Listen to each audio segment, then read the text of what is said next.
Hello everyone, welcome to Uttarakhand अध्यापक। मैं मेघा जायसवाल स्वागत करती हूँ आपका आज के सेशन में।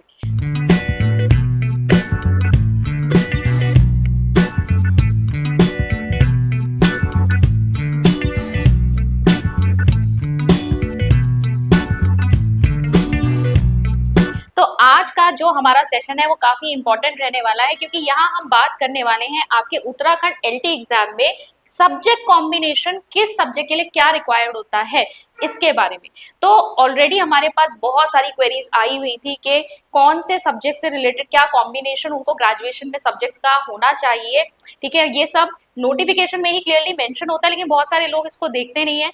इनफैक्ट बहुत सारे लोगों को ये तब पता चलता है जब उनका ग्रेजुएशन पोस्ट ग्रेजुएशन वगैरह सब कंप्लीट हो जाता है, बीएड कर चुके होते हैं, और जब वो अप्लाई करने लगते हैं तो उनको पता चलता है कि उनका सब्जेक्ट कॉम्बिनेशन ही उस पोस्ट के लिए ठीक नहीं है।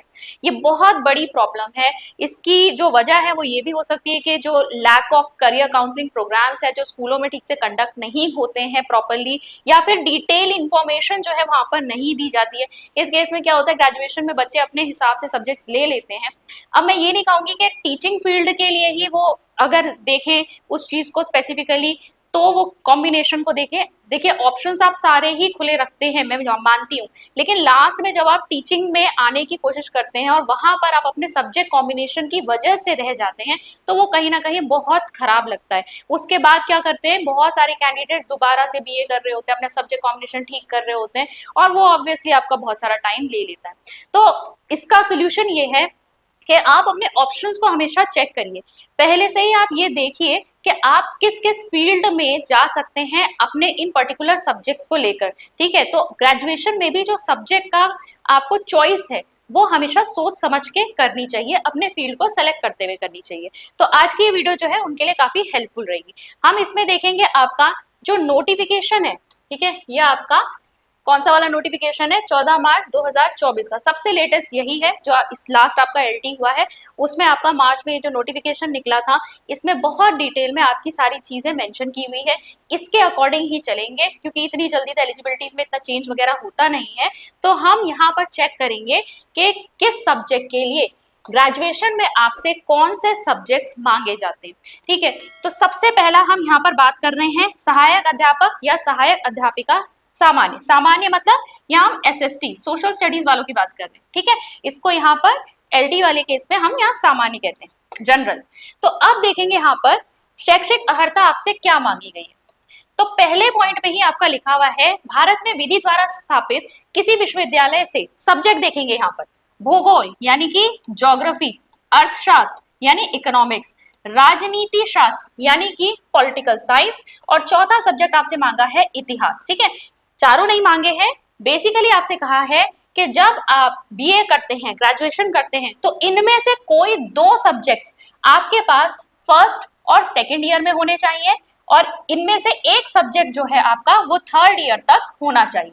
एग्जाम्पल ले लेते हैं। मान लीजिए आपके पास सब्जेक्ट है वहां पर अर्थशास्त्र और राजनीति शास्त्र। ठीक है, दो सब्जेक्ट है, तो ये दो आप फर्स्ट और सेकंड ईयर में तो पढ़ेंगे ही पढ़ेंगे, थर्ड ईयर में आप इन दोनों में से एक सब्जेक्ट जरूर लेंगे।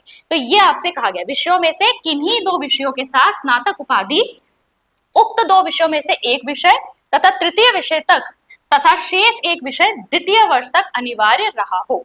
ठीक है, ये आपसे कहा गया। मैंने आपको इजीली करके बता दिया है एग्जाम्पल वाइज भी। दूसरी आपसे जो एलिजिबिलिटी मांगी जाती है वो बीएड है। ऑब्वियसली किसी भी राजकीय या सरकार से मान्यता प्राप्त शिक्षण संस्थान या महाविद्यालय से आपने या तो एलटी डिप्लोमा या फिर आपने किसी विश्वविद्यालय से बीएड की उपाधि प्राप्त की।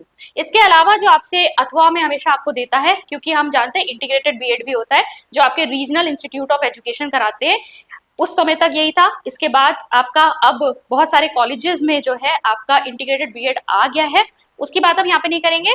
बेसिकली आपसे कहा है या तो आपके पास बीएड की डिग्री हो या फिर आपने इंटीग्रेटेड बीएड किया हो। और इंटीग्रेटेड बीएड का मतलब क्या होता है, बीए बीएड, ये आपका बीए बीएड कहलाता है। 4 साल की अवधि का होता है, 4 इयर्स का। 12th के बाद डायरेक्टली आप इसे करोगे, 4 साल में आपकी ग्रेजुएशन प्लस बीएड की डिग्री आपके हाथ में होती है। ठीक है, ये वाला इंटीग्रेटेड बीएड कहलाता है। सेम चीज लेकिन सब्जेक्ट की आपकी इसमें भी वही रहेगी। यहाँ पर भी आपको क्या करना है, 4 जो सब्जेक्ट है geography, economics, political science and history, इन विषयों में से किन्हीं दो विषयों के साथ आपने ये जो ITP आपका जो इंटीग्रेटेड बीएड है वो आपने कंप्लीट किया हो। ठीक है, तो ये हमने किसका देखा, आपका सोशल स्टडीज वालों के लिए देखा, जनरल वालों के लिए देखा। आगे बढ़ेंगे और नेक्स्ट हम चेक करेंगे आपका सहायक अध्यापक या सहायक अध्यापिका गणित, मैथ्स वालों के लिए देखते हैं। ठीक है, अच्छा इसमें भी बड़ा कंफ्यूजन होता है। साइंस वालों के पास आप देखेंगे क्या कॉम्बिनेशन होते हैं, या तो उनका कॉम्बिनेशन होता है ZBC, जूलॉजी बॉटनी केमिस्ट्री, या फिर उनका कॉम्बिनेशन होता है PCM, फिजिक्स केमिस्ट्री मैथ्स। ये जो PCM वाले होते हैं ये LT साइंस के लिए नहीं, कहने को ये BSc है लेकिन ये LT साइंस के लिए नहीं, LT मैथ्स के लिए अप्लाई करते हैं। ठीक है, PCM वाले LT मैथ्स के लिए अप्लाई करते हैं और LT साइंस के लिए सिर्फ ZBC वाले ही अप्लाई कर सकते हैं। ठीक है, इस चीज को ध्यान में रखेंगे। चलिए सब्जेक्ट देख लेते हैं, यहाँ पर साफ साफ लिखा है, मैं बार बार इस चीज को नहीं पढ़ूंगी, विधि द्वारा स्थापित वाली, अब सीधे डायरेक्ट सब्जेक्ट की बात करेंगे। तो पहला सब्जेक्ट आपसे क्या मांग रहा है, गणित मैथ्स, और दूसरा आपसे मांग रहा है भौतिक विज्ञान यानी कि फिजिक्स। तो ये जो है आपके सब्जेक्ट पहले 2 वर्षों में तो होने ही चाहिए, तृतीय वर्ष में यानी थर्ड ईयर में, BSc के थर्ड ईयर में आपके पास या मैथ्स या फिजिक्स में से एक चीज होनी चाहिए। ठीक है, देन बीएड आपसे मांगेगा या फिर आपसे क्या मांगेगा, BSc बीएड यानी कि इंटीग्रेटेड बीएड मांगेगा। अगेन सब्जेक्ट वहां पे आपसे वही मांग रहा है, गणित और भौतिक विज्ञान। ठीक है, अब हम आएंगे नेक्स्ट पर, यहाँ आ गया आपका सहायक अध्यापक विज्ञान, यहाँ साइंस की बात हो रही है। ठीक है, साइंस, तो साइंस के लिए देखो इन्होंने क्या लिखा है, पहला सब्जेक्ट क्या दिया है इन्होंने, रसायन विज्ञान जिसे हम कहते हैं केमिस्ट्री, दूसरा दिया है इन्होंने जंतु विज्ञान जिसे हम कहते हैं जूलॉजी, और तीसरा दिया है इन्होंने वनस्पति विज्ञान जिसे हम कहते हैं बॉटनी। तो ZBC के साथ आपका BSc होना चाहिए, तीनों वर्षों में आपके पास ये होने चाहिए। ठीक है, और यहाँ पर साथ में आपसे क्या मांगेगा, बीएड मांगेगा, या फिर आपसे क्या मांग लेगा, इंटीग्रेटेड बीएड मांगेगा। इंटीग्रेटेड बीएड में भी आपके पास यही 3 सब्जेक्ट होने चाहिए। ठीक है, देन नेक्स्ट पे आते हैं, नेक्स्ट है हमारा हिंदी। हिंदी में भी बहुत लोगों को परेशानी होती है, भाई इस कॉम्बिनेशन को भी ढंग से देख लो। हिंदी के लिए अगर हम बात कर रहे हैं तो यहाँ पर इन्होंने लिखा हुआ है कि किसी विश्वविद्यालय से हिंदी साहित्य जो अंतिम वर्ष तक अनिवार्यता रहा हो, यानी तीनों साल में हिंदी होनी चाहिए आपकी। ठीक है, BA कर रहे हो, BA के फर्स्ट सेकेंड थर्ड तीनों ईयर में आपके पास हिंदी होनी चाहिए, हिंदी साहित्य, और साथ में स्नातक की उपाधि और उत्तराखंड विद्यालय शिक्षा परिषद या माध्यमिक शिक्षा परिषद उत्तर प्रदेश या उसके समकक्ष, यानी कि हम 12th की बात कर रहे हैं। 12th में आपके पास क्या होना चाहिए, 12th की भी बात की है इन्होंने कि यहाँ पर आपके पास क्या होना चाहिए, संस्कृत विषय के साथ उत्तीर्ण होना चाहिए। इसीलिए यहाँ पर बहुत प्रॉब्लम है। आपके पास अगर आप हिंदी के LT यानी कि सहायक अध्यापक बनने वाले हैं, ठीक है, इसके लिए एलिजिबिलिटी क्या मांगी है, तीनों साल जो आपका ग्रेजुएशन है उसमें आपके पास हिंदी होनी चाहिए, प्लस 12th में आपकी संस्कृत होनी चाहिए, ये आपसे मांग रखा है इन्होंने। ठीक है, देन आपसे कह रखा है साथ में बीएड होना चाहिए। ठीक है, एक चीज और है यहाँ पर, यहाँ पॉइंट को आप समझ लीजिए कि अगर इंटर लेवल पर आपके पास संस्कृत न रही हो, ठीक है, इंटर लेवल पर अगर पास नहीं थी तो फिर आपके पास स्नातक स्तर पर संस्कृत एक विषय के रूप में अवश्य होनी चाहिए। यानी कि ग्रेजुएशन में आपका हिंदी और संस्कृत दोनों होनी चाहिए, और अगर वहां संस्कृत नहीं है तो भाई 12th में संस्कृत होनी चाहिए आपकी। ठीक है, तो इसको आप पॉइंट को ध्यान में रखिएगा। फिर मैंने बताया बीएड या फिर आपका क्या रहेगा, इंटीग्रेटेड बीएड, और उसमें भी आपसे संस्कृत की अनिवार्यता मांगी गई है, तो ये आपका बिल्कुल सेम रहने वाला है। ठीक है, 12th में आपसे संस्कृत मांगी है, और अगर 12th में नहीं है तो ग्रेजुएशन में संस्कृत प्लस हिंदी दोनों होनी चाहिए। फिर नेक्स्ट पे आएंगे, for more such content like share and subscribe our channel, और हमारे कोर्सेज को चेक करने के लिए डाउनलोड कीजिए अचीवर्स ऐप। अचीवर्स ऐप को डाउनलोड करने का लिंक नीचे डिस्क्रिप्शन बॉक्स में। अब आ जाइए सहायक अध्यापक संस्कृत पर। अब संस्कृत के लिए क्या कह रहे हैं, संस्कृत के लिए कह रहे हैं कि ग्रेजुएशन लेवल पर आपका जो संस्कृत साहित्य है अंतिम वर्ष तक अनिवार्यता होना चाहिए, कंपल्सरीली आपने 3 साल पढ़ा हो।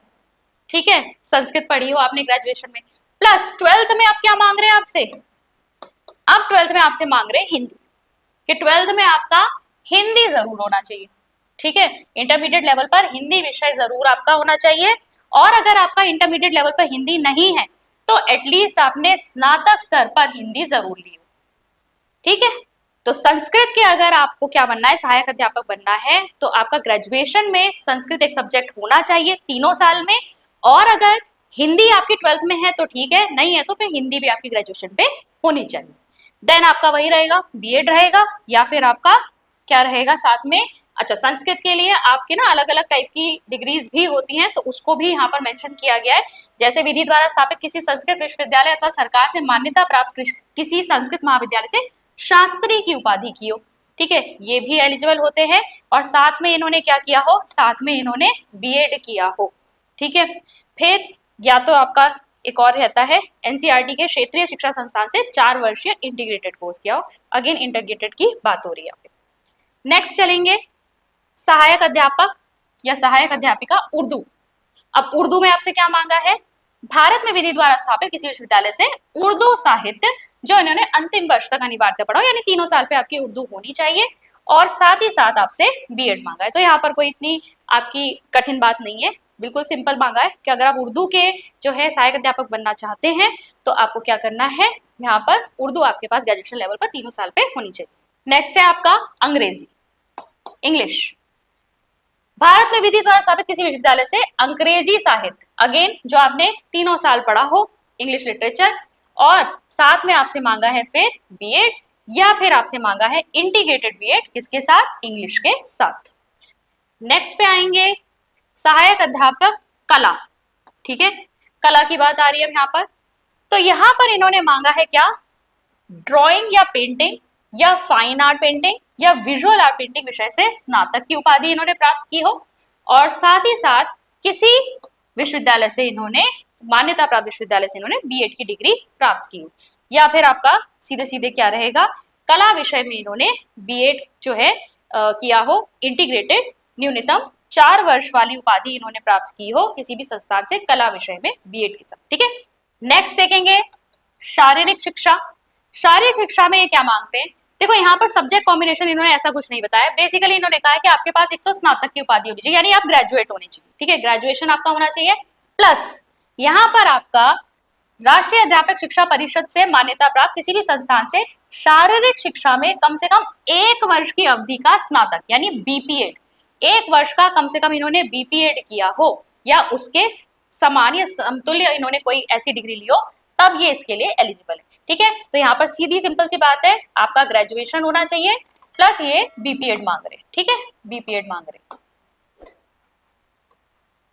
नेक्स्ट पे आएंगे संगीत यानी म्यूजिक।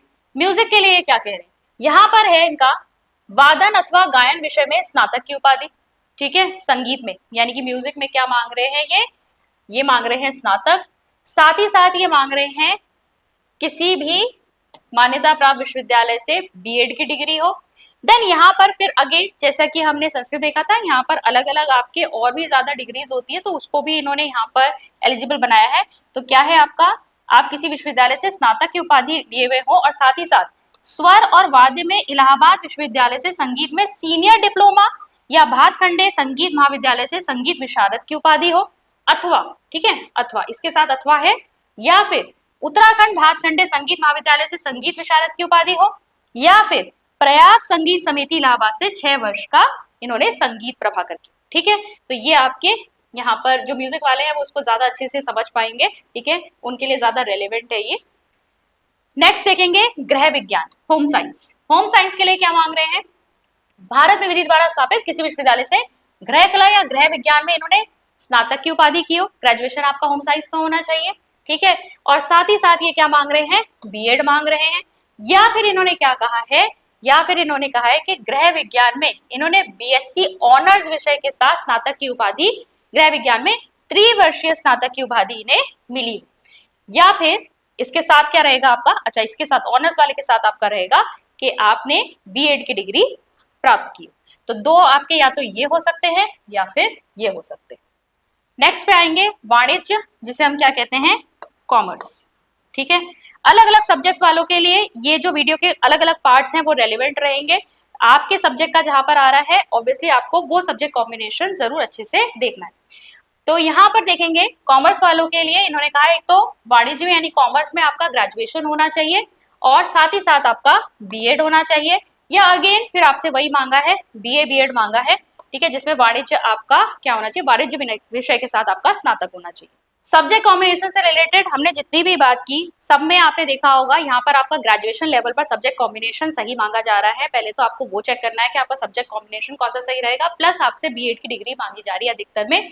और इसके साथ ही आपका एलटी में क्या रहता है, एलटी में आपसे एक और चीज मांगता है यूटेट 2 या फिर आपसे सीटेट 2 यहाँ पर क्लियर मांगता है। ठीक है, यूटेट या सीटेट 2 आपका यहाँ पर क्लियर होना चाहिए, तब आप एलटी एग्जाम के लिए एलिजिबल होते हैं, तब आप इसका फॉर्म फिल कर सकते हैं। उत्तराखंड जो टीईटी है आपका, ये एग्जाम आपको बहुत जल्द हो सकता है देखने को मिल जाए यहाँ पर। ये लगभग आपका ऐसे ही जुलाई अगस्त में इसके फॉर्म आते हैं, अक्टूबर तक इसका पेपर हो जाता है। अगर आप यूटेट वगैरह के लिए इस समय ट्राई करना चाहते हैं तो आप हमारी अचीवर्स ऐप को डाउनलोड कर सकते हैं। डाउनलोड करने का लिंक नीचे डिस्क्रिप्शन बॉक्स में दिया हुआ है। इससे रिलेटेड कोर्स हमारा ऑलरेडी ऐप पर चल रहा है। साथ ही साथ सीटेट का भी यहाँ पर रिकॉर्डेड कोर्स अवेलेबल है, इसको भी आप चेक कर सकते हैं। एलटी 2026 के लिए अगर आप तैयारी कर रहे हैं, इससे रिलेटेड वीडियो मैंने बनाया है कि एलटी का जो एग्जाम है 2026 लास्ट में आने की बहुत बहुत ज्यादा संभावना है। तो अगर आप इस एग्जाम की प्रिपरेशन कर रहे हैं तो आप हमारे कोर्सेज को चेक कर सकते हैं। हमारे अचीवर्स ऐप का लिंक आपको नीचे डिस्क्रिप्शन बॉक्स में मिल जाएगा। एलटी का रिकॉर्डेड कोर्स यहाँ पेपर 1 का अवेलेबल है। साथ ही साथ जैसा मैंने आपको बताया कि यहाँ पर जो सब्जेक्ट कॉम्बिनेशन है इसको आप जरूर चेक कर सकते हैं। अगर आप सब्जेक्ट की स्ट्रेटेजी समझना चाहते हैं, ठीक है, मान लीजिए आपका सब्जेक्ट जो है वो कॉम्बिनेशन बिल्कुल सही है और अब आप आगे के लिए प्रिपरेशन करना चाहते हैं, तो बहुत जल्द मैं यहाँ पर सब्जेक्ट रिलेटेड स्ट्रेटेजी जो है आपकी लेकर आऊंगी कि आपको सब्जेक्ट की तैयारी कैसे करनी चाहिए। इससे पहले हमने बात करी थी कि पेपर 1 की तैयारी कैसे करनी चाहिए, उससे रिलेटेड वीडियोस भी हमारे चैनल पर अवेलेबल हैं। अगर आपको हमारे वीडियोस अच्छे लगते हैं तो इन्हें लाइक कीजिए, शेयर कीजिए, चैनल को सब्सक्राइब जरूर कर लीजिएगा और अपने फ्रेंड्स के साथ शेयर कीजिएगा। मैं मिलती हूँ आपसे अगले वीडियो में। Thank you.